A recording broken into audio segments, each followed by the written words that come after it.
Hello, and thank you. Thank you kindly for your interest. Today, we are going over the APX 4000 basics. Before we get too far into the video, let's go over some terminology. First of all, we have the talk group. When we talk about a talk group, it's actually a trunked talk group, which is defined by using several repeating pairs of frequencies, all controlled by a device called a controller. So all traffic can jump between several different repeater pairs, but all staying contiguous for the end user.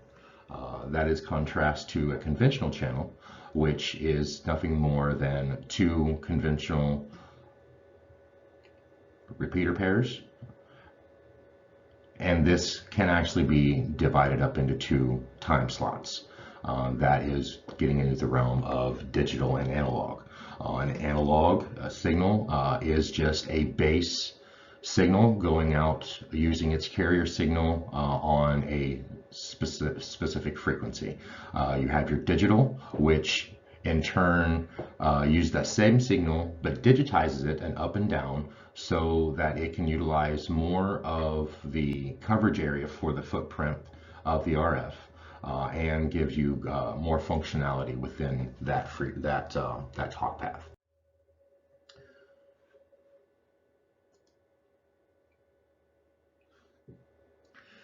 We have our scan, which is the activation of using a scan list. Whatever is in that scan list, the radio will be scanning actively. The home is a designated area in the personality list that if you need to go back to it, it'll automatically take you straight to it. In our radios, they go to zone or bank 1 and channel 1, which is our dispatch channel. So anytime you need to go to dispatch, just press and hold the home button and it'll take you to it. Next, we have revert, which is what the home button utilizes.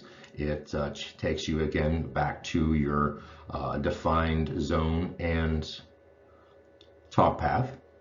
In this case, the home is reverting back to Franklin County Dispatch.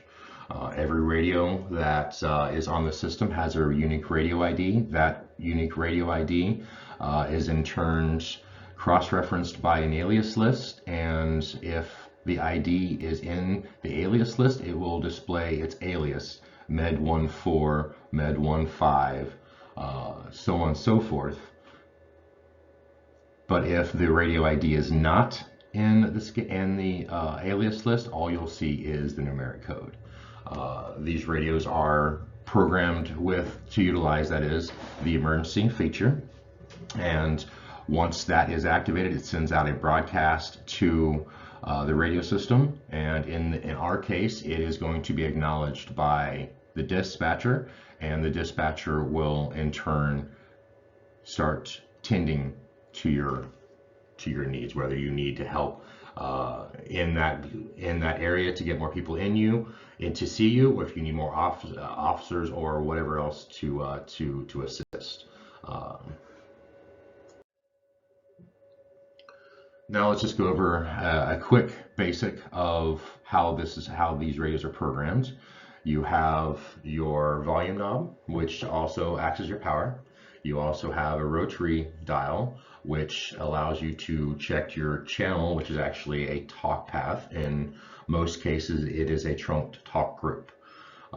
Then you have button 3, which is right on top. It's the orange button, and you press and hold that and it will activate the emergency.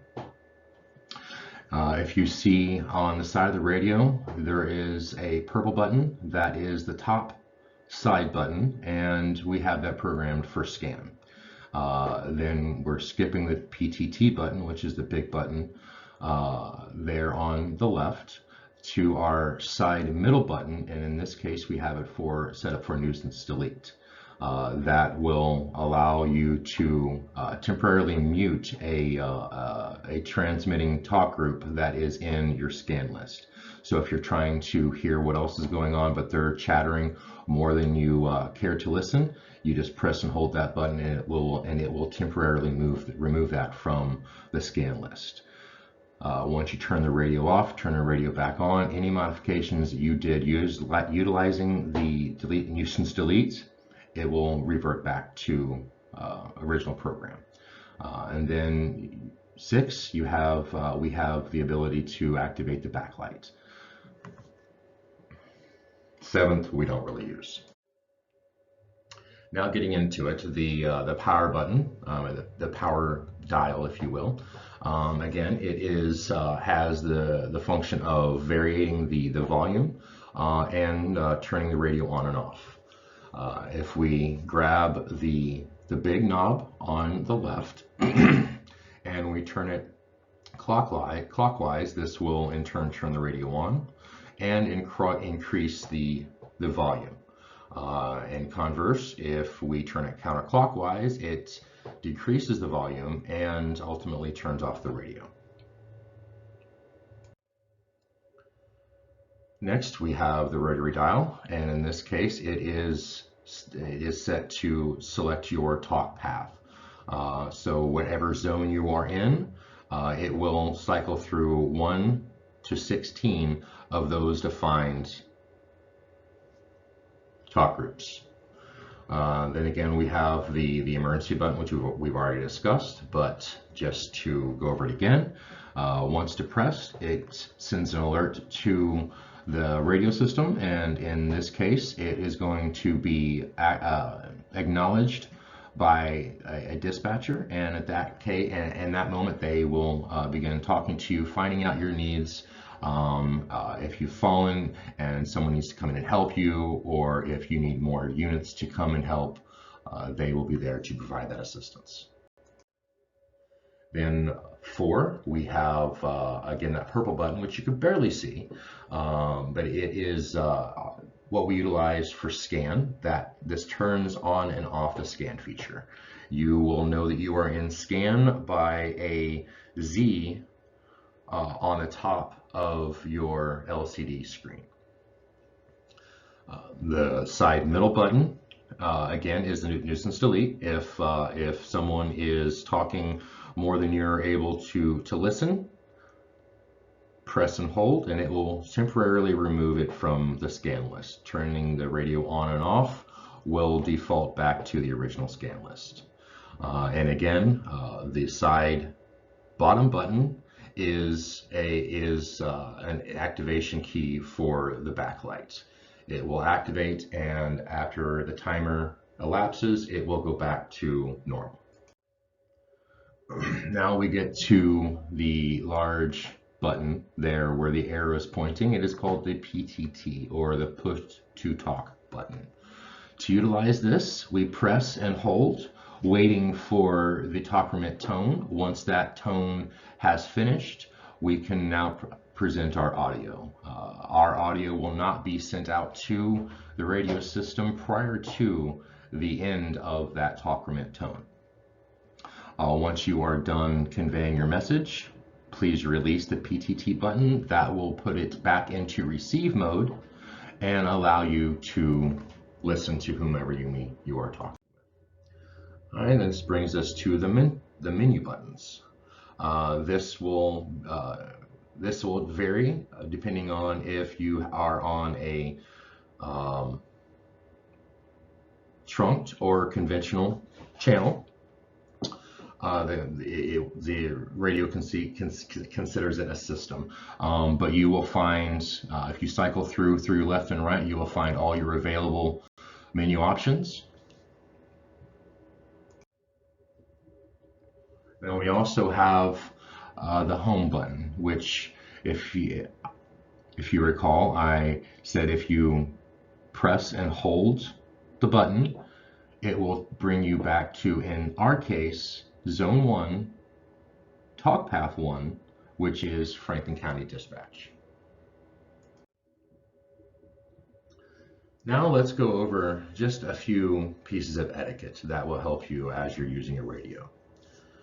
Again, as you push push the talk button, you will receive a talk permit tone once that and lasts less than a second. Once you hear that tone and it is gone, you can again start presenting your audio. Once you are done, release, and you will be able to hear whomever you're speaking with.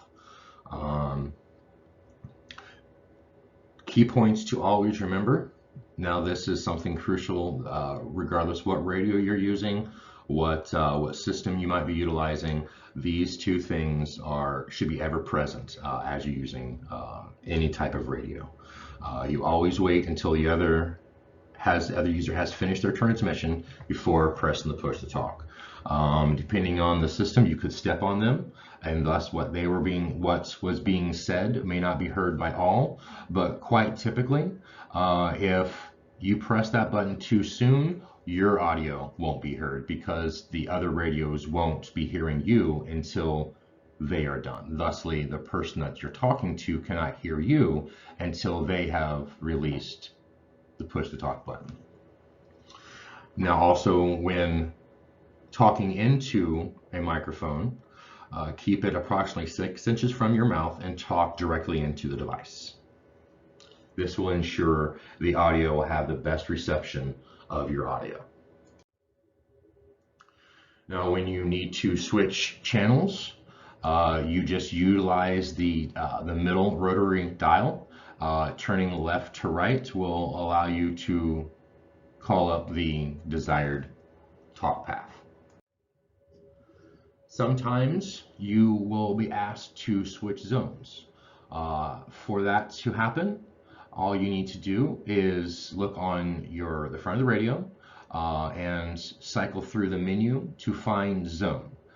In most cases, it will be at the left, at the very top of the menu. Press that, and if it is in the left, you're going to press the menu button with the one circle that will activate that menu, and then you can go through in its submenu and select which zone you like. Press zone again, and you will find yourself in that bank, and then you just select the appropriate talk path with the rotary dial, which again is number 2. All right, now let's get into scan. It is a wonderful feature that allows you to listen in other talk paths that you are not currently assigned to within your radio. Now that's you have your primary active member, which means the radio will sample the active member, sample a non-active member, go back to sampling the active member, and then go to the third channel, sample it, and back and forth. It goes all the way down, coming back up to the beginning. Now, there are occurrences where the traffic from scan talk paths are cut off at the very beginning of your selected channel.